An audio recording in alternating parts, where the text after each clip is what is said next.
உங்களோட ஏர்லி 20ஸ்ல நீங்க எடுக்கிற டிசிஷன்ஸ் தான் உங்க லைஃபையே ஷேப் பண்ண போகுதுன்னு சொன்னா உங்களால நம்ப முடியுமா? நீங்க நம்பலனாலும் அதான் உண்மை. இங்க இருக்கிற நெறைய பேருக்கு இது தெரியாது.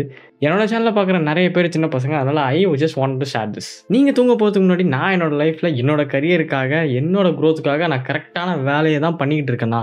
அந்த கோல ரீச் பண்றதுக்கான வேலைய தான் கரெக்ட்டா பண்ணிட்டு இருக்கேனா? என்னால பண்ண முடியுமா? அப்படின்ற கேள்விக்கு உங்களால ஆமா அப்படின்னு பதில் சொல்ல முடியுமா? அப்படி சொல்ல முடிஞ்சதுன்னா கங்ராச்சுலேஷன்ஸ். கண்டிப்பா ஒரு நாள் நீங்க நினைக்கிற கோல அட்டைன் பண்ண தான் போறீங்க. ஆனா இங்க இருக்கிற எத்தனை பேர் அப்படி இருக்காங்க? ஃபர்ஸ்ட் சக்சஸ்னா என்ன? நிறைய மணி வச்சிருந்தா சக்சஸா? இல்ல டெப்டே இல்லாம வாழ்ந்தா சக்சஸா? இல்ல ஃபினான்ஷியல் ஃப்ரீடம் இல்லாம வாழ்ந்தா சக்சஸா? இல்ல நான் கிரிக்கெட் பிளேயர் ஆனா சக்சஸா? இல்ல மல்டி பில்லியன் டாலர் கம்பெனி வச்சா சக்சஸா?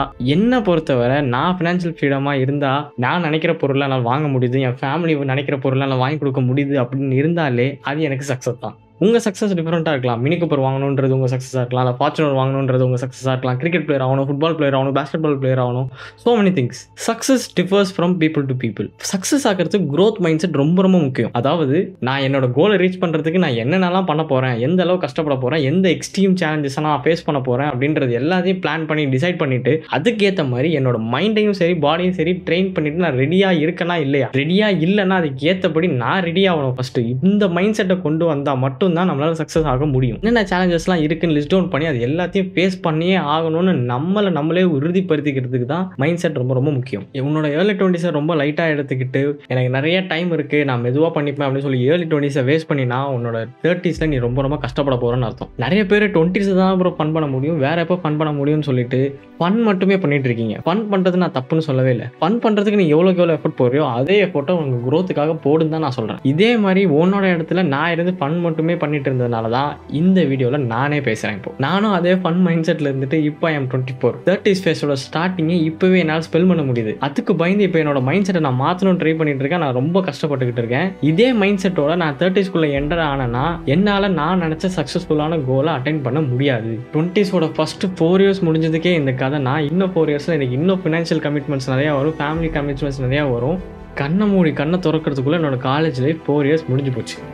உங்க எல்லாருக்கும் என்ன பார்க்குறப்போ நான் சக்ஸஸ்ஃபுல்லாக இருக்கிற மாதிரி தெரியலாம். பட் இதே மைண்ட் செட்டோட நான் என்னோட 30ஸ்குள்ளே போனேன்னா என்னால் நான் நினச்ச சக்ஸஸ்ஃபுல்லான லைஃப்பை என்னால் லீட் பண்ண முடியாது. இப்போ இருக்கிற மாதிரி எனக்கு கிரைண்ட் மைண்ட் செட் ஒரு 2 வருஷத்துக்கு முன்னாடி இருந்ததுன்னா இந்த சேனல் இன்னும் பெருசாக இருந்திருக்கும். என்ன ப்ரோ மைண்ட் செட்னு சொல்கிறேன் அப்படின்னா என்ன ப்ரோ? உங்களுக்கு இப்போ 35 வயசு இருக்குன்னு வச்சுப்போம். உங்கள் லைஃப் இந்த மாதிரி தான் இருக்கும், உங்கள் கரியர் இந்த மாதிரி தான் இருக்கும். உங்களுக்குள்ளேயே உங்களுக்கு ஒரு ஆசை இருக்கும். அந்த ஆசை தான் கோல். அந்த கோலை நீங்கள் நினச்ச மாதிரியே 35 வயசில் அட்டைன் பண்ணிட்டீங்கன்னா நீங்கள் ஹாப்பியாக இருப்பீங்க. ஆனால் அந்த கோலை அட்டைன் பண்ணுறது அவ்வளோ ஈஸியான ஒரு விஷயம் கிடையாது. நீங்க ஒன்று நினைப்பீங்க எல்லாமே ஈஸியாக நடந்துடும் அப்படின்னு சொல்லி, ஆனால் நீங்கள் நினைக்கிற மாதிரி எதுவுமே நடக்காது. ஸோ இப்போவே அந்த கோலை நோக்கி நம்ம ஓட ஆரம்பிக்கணும். நீங்கள் நினைக்கிற கோலை வர ஒரு 10% எக்ஸ்ட்ராவான ஒரு எய்ம் வச்சு அதை நோக்கி ஓடினா மட்டும்தான் உங்களோட கோலையே உங்களால் அச்சீவ் பண்ண முடியும். என்னோட கெஸ் படி இங்கே இருக்கிற முக்கால்வாசி பசங்களுக்கு அந்த கோல் ஒரு ஃபினான்ஷியல் கோலாக தான் இருக்கும். ஸோ அந்த கோலை நீங்கள் ரீச் பண்ணுறதுக்கு உங்கள் 20ஸ்ல நீங்கள் வளர்த்துக்கிற ஸ்கில்ஸ், உங்களோட ஹேபிட்ஸ், ஃப்ரெண்ட்ஸ் இதெல்லாம் தான் உங்களுக்கான மெயின் பேக் போர்டாக உங்கள் 30ஸ்ல இருக்க போகுது. இதை நான் ஏன் சொல்கிறேன்னா 35 இயர்ஸில் உன்னோட ஏர்னிங் பவரை டிசைட் பண்ண போகிறது நீ ஃபஸ்ட்டு வேலை பார்க்குற 10 இயர்ஸ் ஆஃப் ஒர்க் தான்.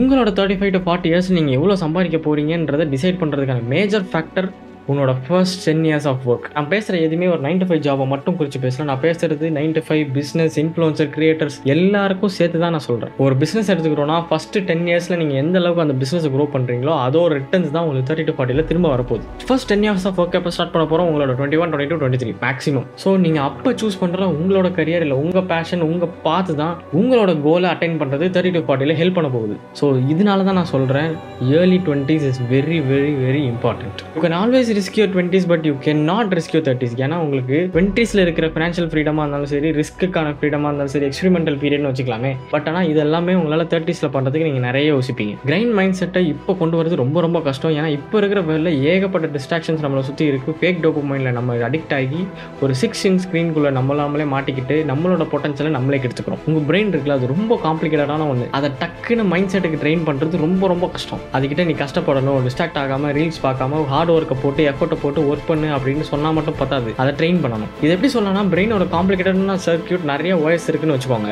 கரெக்டான ஒயரை கரெக்டான ஸ்பாட்டில் கனெக்ட் பண்ணால் மட்டும்தான் நீங்கள் நினைக்கிற அவுட்புட் கிடைக்கும். இல்லைனா எதை பண்ணுறதுக்கும் மூடு வராமல் எல்லா டாஸ்கையும் நாளைக்கு பார்த்துக்கலாம் இல்லை அப்புறம் பார்த்துக்கலான்ற மைண்ட் செட்டுக்கு ஈஸியாக போயிடும். டு பி மோர் கிளியர், 20ஸ்ல இருக்கிறப்போ இந்த ஒயரோட கவுண்ட் வெறும் 10 தான் வச்சுக்கோங்களேன். டக்குன்னு மாற்றி கனெக்ட் பண்ணி ஈஸியாக உங்களோட பிரெயினை இந்த கிரைண்ட் மைண்ட் செட்டுக்கு கொண்டு வர முடியும். ஆனால் அதுவே நீங்கள் 30ஸ்க்கு போயிட்டீங்கன்னா இந்த ஒயர்ஸோட கவுண்ட் 10ல இருந்து 100க்கு ஜம்ப் ஆகிடும். விச் மீன்ஸ் உங்கள் மூளை கொஞ்சம் வழங்கிடும். அதை திரும்பவும் இதே சுறுசுறுப்பான இதே பவரோட நீங்கள் கிரைண்ட் மைண்ட் செட்டுக்கு கொண்டு வரது ரொம்ப ரொம்ப கஷ்டம். இப்போ இருக்கிற மைண்ட் செட்டையே உங்களால் ட்ரெயின் பண்ண முடியல அப்படின்னா இதை விட 10 டைம்ஸ் மோசமாக இருக்கிற உங்களோட மைண்ட் செட்டை எப்படி ட்ரெயின் பண்ண போறீங்க? ஸோ இந்த ஒயர்ஸ்லாம் எப்படி ப்ரோ கரெக்டாக கனெக்ட் பண்ணுறது? அதுக்கான ஆன்சர் தான் செல்ஃப் இம்ப்ரூவ்மெண்ட். உங்கள் கோலை நோக்கி நீங்கள் போகிற பாத்தில் இருக்க ஒவ்வொரு ஸ்டெப்பும் தான் ஒவ்வொரு ஒயர்ஸ். நீ உன்னோட 20s சும்மாவே இருக்க அப்படின்னா அதுக்கேற்ற மாதிரி உன்னோட மைண்டும் பாடியும் ட்ரெயின் ஆயிரும். அதுக்கு பழகிடுச்சுன்னா அகைன் அதை ஃபிசிக்கலாக ஆக்டிவாக திரும்ப நீ 30s கொண்டு வரது ரொம்ப ரொம்ப கஷ்டம். முன்னாடியே சொன்ன மாதிரி 10 ஒயராக இருக்கும் போது ட்ரெயின் பண்ணுறது ஈஸி. 100 ஒயராக மாறினதுக்கப்புறம் ட்ரெயின் பண்ணுறது ரொம்ப கஷ்டம். அது வருஷம் 10 கூடிக்கிட்டே போகும். ஸோ இந்த 10 அடுத்த வருஷம் 20 ஆகிறதுக்கு முன்னாடி இந்த 10 நீ கரெக்டாக கனெக்ட் பண்ணிட்டீங்கன்னா அடுத்த வருஷம் வர 10 டெய்லி அதேமாரி ஒர்க் பண்ணி திரும்பவும் அந்த 10 கனெக்ட் பண்ணிட்டீங்கன்னா 100 வரப்போ நீ ஆல்ரெடி ரீகனெக்டாக தான் இருப்ப. ஸோ ஃபிசிக்கலாகவும் மென்டலாகவும் நீ உன்னோட கிரவுண்ட் செட்டில் கரெக்டாக இருப்ப. உன்னோட கோலை ரீச் பண்ணுறதுக்கு அது ரொம்பவே ஹெல்ப்ஃபுல்லாக இருக்கும். இல்லை ப்ரோ நான் மொத்தமாக எல்லாத்தையும் சேர்த்து வச்சு 30s ரீவயர் பண்ணிக்கிறேன் அப்படின்னா 100 ஒயரை மாற்றுறது ரொம்ப கஷ்டம். செல்ஃப் இம்ப்ரூவ்மெண்ட்டுக்கு என்ன பண்ணணும்? உன்னோட லைஃப் ஸ்டைலை நீ தான் சூஸ் பண்ண போகிற. ஸோ உன்னோட லைஃப் நீ நினைக்கிற மாதிரி இருக்கணும்னா அதுக்கான வேலையை இப்பயே ஸ்டார்ட் பண்ணு. உன்னை நீயே சேலஞ்ச் பண்ணிக்க. நேற்றை விட நான் இன்னைக்கு ஒரு பெட்டர் பர்சனாக ஆக போகிறேன் அப்படின்னு. அதுக்கு என்ன பண்ணுறது? இப்போ நீ காலேஜ் படிக்கிறேன்னு வச்சுப்போம். 9 to 5 ஜாபையும் பண்ணிட்டு சைடில் இன்னொரு ஹசலையும் பண்ணிட்டோம்னா எக்ஸ்ட்ரா இன்கம் கிடைக்கும் அப்படின்றது உன்னோட ஐடியான்னு வச்சுப்போம். மோஸ்ட்லி இப்போ நிறைய பேர் அப்படி தான் இருக்காங்க. So I'm taking this as an example. அதுதான் உன்னோட கோலாக இருந்துச்சுன்னா இப்போவே அதுக்கான வேலையை ஸ்டார்ட் பண்ணு. அந்த ஹசலை ஸ்டார்ட் பண்ணுறதுக்கான வேலையை காலேஜில் இருக்கும்போதே ஸ்டார்ட் பண்ணு. ஒய் இப்போவே அப்படின்னா அப்போ தான் உன்னோட மைண்டும் சரி உன்னோட பாடியும் சரி படித்து முடிச்சதுக்கப்புறம் இதை தான் நம்ம பண்ண போகிறோம்னு சொல்லி அதுக்கேற்ற மாதிரி உன்னோட மைண்டும் பாடியும் தானாகவே அடாப்ட் ஆக ஸ்டார்ட் ஆகும். நீ ஃபிசிக்கலாக ரெடி ஆயிடுவேன். ஆக்சுவல் ஒர்க் ஸ்டார்ட் பண்ணுறதுக்கு முன்னாடியே ஆக்சுவல் ஒர்க் இப்படி தான் இருக்கும்னு தெரிஞ்சுட்டா அதுக்கேற்ற மாதிரி நீ வேலை செய்ய ஆரம்பிச்சிருவேன். உனக்கே ஈஸியாக அது பழகிடும். நீ அதை ஈஸியாக தாண்டி போயிடுவேன். ஸோ இப்போவே நீ காலேஜ் முடிச்சுட்டு டெய்லி வீட்டுக்கு போயிட்டு ஒரு சைடு ஹசலுக்கான வேலையோ இல்லை ஒரு ஸ்கில்லையோ வளர்த்துக்கிற ஹேபிட்டை நீ டெய்லி ரொட்டீனாக பண்ண ஆரம்பிச்சுன்னா உன்னோட மைண்டும் பாடியும் அதுக்கேற்ற மாதிரி ட்ரெயின் ஆயிரும். அப்போ உன்னால் ஈஸியாக 9 to 5 + சைடு ஹசல் அப்படின்னு உன்னால் ஈஸியாக ரெப்ளிகேட் பண்ண முடியும். இல்லைனா எடுத்த உடனே ஒர்க் லைஃப் பர்சனல் லைஃப் ஹசல் அப்படின்னு 3த்தையும் பேலன்ஸ் பண்ணுறது ரொம்பவே கஷ்டமாயிடும். எதுலையுமே கால் வைக்க முடியாது. இல்லை ப்ரோ சைடு ஹசல் பண்ணுறதுக்குலாம் என்கிட்ட காசு இல்லை ப்ரோ, ஸ்டார்ட் அப் பண்ணுறதுக்குலாம் என்கிட்ட காசு இல்லை அப்படின்னு நினச்சினா ஃபைன். பிஸ்னஸ் ஸ்டார்ட் பண்ணுறது மட்டும்தான் செல்ஃப் இம்ப்ரூவ்மெண்ட்னு கிடையாது. ஒர்க் அவுட் பண்ண ஸ்டார்ட் பண்ணு, ஒரு புக்கை படி, ஸ்விம்மிங் கற்றுக்கோ, குக்கிங் கிளாஸ் பண்ணு, ரன்னிங் போ, ஒரு புக்கில் ஒரே ஒரு பேஜை ஃபஸ்ட்டு படி, ஷார்ட் ஃபார்ம் வீடியோஸ் பதிலாக லாங் ஃபார்ம் வீடியோஸ் பாரு, உன்னோட ஸ்க்ரீன் டைமை கம்மி பண்ணு, கண்டென்ட் எழுது, இல்லை கண்டென்ட் கிரியேட் பண்ணு. இந்த மாதிரி ஏகப்பட்ட வேலை இருக்குது. எல்லாமே குட் ஹேபிட்ஸ் தான். இது மாதிரி 1000 குட் ஹேபிட்ஸ் உன்னை சுற்றி நிறைய இருக்குது. Self improvement is what makes you more successful. Hard ஒர்க்கை விட கன்சிஸ்டண்டான டீசென்ட் ஒர்க் பண்ணாலே நீ நினைக்கிற உன்னோட கோலை அட்டைன் பண்ணுறது ஈஸி. ஸோ டெய்லி நீ ஒரு 0.01% நேற்றை விட நான் இன்னைக்கு பெட்டர் ஆக போகிறேன், நேற்றை விட இன்னைக்கு பெட்டர் ஆக போகிறேன் அப்படின்னு நீ டெய்லி கன்சிஸ்டண்டாக பண்ணினா 365 டேஸில் நீ அன்னைக்கு ஸ்டார்ட் பண்ணதை விட இன்னைக்கு நீ 37 டைம்ஸ் பெட்டராக இருப்ப. Something is always better than nothing. இன்னைக்கு நீ கற்றுக்கிற ஒவ்வொரு விஷயமும் என்னைக்கோ ஒரு நாள் கண்டிப்பாக உன் லைஃப்பில் யூஸ் ஆக தான் போகுது. என்னைக்கோ நான் பார்த்த மார்க்கெட்டிங் வீடியோ என்னோட இன்டர்வியூ கிளியர் பண்ண ஹெல்ப் பண்ணிச்சு. சின்ன வயசில் ஃப்ரீ வீடியோ எடிட்டிங் சாஃப்ட்வேரில் எடிட்டிங் கற்றுக்கிட்டது எனக்கு யூடியூப் சேனல் ஹெல்ப் ஆச்சு. சேனலில் டெய்லி பேசி வீடியோ பண்ணதுனால எனக்கு ப்ரெசன்டேஷன் ஸ்கில்ஸ் இம்ப்ரூவ் ஆச்சு. ஆஃபீஸில் எனக்கு டெய்லி யூஸ் ஆகுது. ஸோ எதுவுமே யூஸ்லெஸ் கிடையாது. Nothing you do today is waste. இது எல்லாமே I'm talking about people who is going to be the backbone of your family's future. சக்ஸஸ்ஃபுல்லாக நீ இருக்கணும்னு நினச்சினா ஒன்று மட்டும் நல்லா தெரிஞ்சுக்கோ, எதுவுமே பண்ணாமல் தானாக சக்ஸஸ் வராது. ஒரு இடத்துல நம்ம ஷைன் ஆகணும்னா அதுக்கு நம்மளோட ஹார்ட் ஒர்க்கையும் எஃபர்ட்டையும் போட்டே ஆகணும். கன்சிஸ்டண்ட்டாக இருக்கணும். கன்சிஸ்டண்ட்டாக இருக்க உன்னோட குட் ஹேபிட்ஸ் உனக்கு ரொம்பவே ஹெல்ப் பண்ணும். ஸ்கிப்பே பண்ணாமல் டெய்லி ஜிம் போகிற ஒருத்தனால கண்டிப்பாக கிட்டாரையும் டெய்லி எடுத்து வாசிக்க முடியும். ஸோ இன்றைக்கி நீ உன்னை இம்ப்ரூவ் பண்ண ஸ்டார்ட் பண்ணினா அது கண்டிப்பாக ஒரு நாள் உன் லைஃப்பில் நீ சக்ஸஸ்ஃபுல்லாக இருக்கிறது கண்டிப்பாக யூஸ் ஆகும். அது டைரெக்டாக ஹெல்ப் பண்ணுறது உங்கள் கண்ணுக்கு தெரியாமல் இருக்கலாம், பட் கண்டிப்பாக இன்டெரக்டாக ஏதோ ஒரு விதத்தில் அவங்க சக்ஸஸ்க்கு அது ரீசனாக இருக்கும். அது மட்டும் இல்லாமல் 20s உங்களுக்கு இருக்கிற மிகப்பெரிய அட்வான்டேஜ் உங்களுக்கு ஃபேமிலி கமிட்மெண்ட்ஸ் கொஞ்சம் கம்மியாக இருக்கும். இல்லவே இல்லை நான் சொல்ல மாட்டேன், கொஞ்சம் கம்மியாக இருக்கும். கமிட்மெண்ட்ஸ் கம்மியாக இருக்கும்போது தான் உங்களால் ரிஸ்க்கும் எடுக்க முடியும். கரியர் ஸ்விட்ச் பண்ணி பார்க்கலாம், பிஸ்னஸில் ஏதாவது ரிஸ்க் எடுத்து பார்க்கலாம், இல்லை ஜாப் ஸ்விட்ச் பண்ணி பார்க்கலாம். இதுமாதிரி ஏகப்பட்ட ரிஸ்க் எடுக்கலான்னு அப்போ தான் உங்களால் எக்ஸ்பிளைன் பண்ண முடியும். இந்த மாதிரி நிறைய ரிஸ்கி டிசிஷன்ஸை நீங்கள் தனியாக இருக்கும்போது தான் உங்களால் பண்ண முடியுமே தவிர இதுக்கு ஃபேமிலின்னு வந்துச்சுன்னா நீங்கள் அது எடுக்கிறதுக்கு 100 வாட்டி யோசிப்பீங்க. நீங்கள் நினைக்கிறான் ப்ரோ ஃபேமிலி வரதுக்கு இன்னும் நிறைய டைம் இருக்குது, அதெல்லாம் ஏன் ப்ரோ இப்போ யோசிக்கணும் அப்படின்னு. You will never know how fast time runs. நீங்கள் பிளான் பண்ணியிருப்பீங்க அப்படி பண்ணலாம் இப்படி பண்ணலாம் இப்படி இருக்க போகுது அப்படி இருக்க போகுது அப்படின்னு சொல்லி, பட் ஆனால் எதையுமே உங்களால் ஸ்டார்ட் பண்ணுறதுக்கு மனசே வராது. ஏன்னா மைண்ட் செட் வேணும். இப்போவே நீ ஃபெயில் ஆனாலும் பரவாயில்ல, ஆனால் ட்ரை பண்ணாமல் மட்டும் இருக்காது. அப்புறம் என்ன மாதிரி ரிக்ரெட் பண்ணிக்கிட்டு இருப்பேன். எதுவுமே ஃபஸ்ட்டு எடுத்த ட்ரைலேயே நீ நினச்ச சக்ஸஸோ அவுட்கமோ வரவே வராது, ஃபெயிலியர் தான் வரும். என்ன கேட்டால் நீ ஒரு வாட்டி ஃபெயில் ஆகும்போதும் நீ கற்றுக்கிற மிஸ்டேக்ஸ் வந்து உன் சக்ஸஸ்க்கான ஸ்டெப் ஸ்டோன்ஸ். சிம்பிள். ஃபர்ஸ்ட் லவ்வில் நீ ஒரு டாக்ஸிக்காக இருந்திருப்ப, கோவமாக இருந்திருப்ப, கெட்ட வார்த்தை பேசியிருப்ப, அதனால உன் லவ் பிரேக்கப் கூட ஆயிருக்கலாம். இதெல்லாம் பார்த்து நெக்ஸ்ட் லெவலில் டாக்ஸிக்காக இருந்தால் வெறுத்துருவாங்கன்னு மாறுவேன், கெட்ட வார்த்தை பேசாமல் கண்ட்ரோல் பண்ணுவேன். இது எல்லாமே நீ பண்ண மிஸ்டேக்ஸ்லேருந்து வந்த லேர்னிங்ஸ். இதே மாதிரி மிஸ்டேக்ஸ் உன் கரியர்லேயே வரும். இது எல்லாமே ஸ்டெப்ஸ் டுவார்ட்ஸ் சக்ஸஸ். இது நான் இங்கேயும் கேட்டிருக்கேன். The faster you fail, the faster you learn, the faster you get success. 20s உனக்கு இருக்கிற எக்ஸ்பெரிமெண்டல் ஃப்ரீடம் உனக்கு 30s இருக்கவே இருக்காது. 4-5 கரியர் ஆப்ஷன்ஸ் வச்சிருக்கியா, தப்பே இல்லை, ஒன்று ட்ரை பண்ணி பாரு. எது உனக்கு பிடிக்குதோ, எது உன்னோட பேஷன் உனக்கு தோணுதோ அதில் ஸ்டடி ஆகு.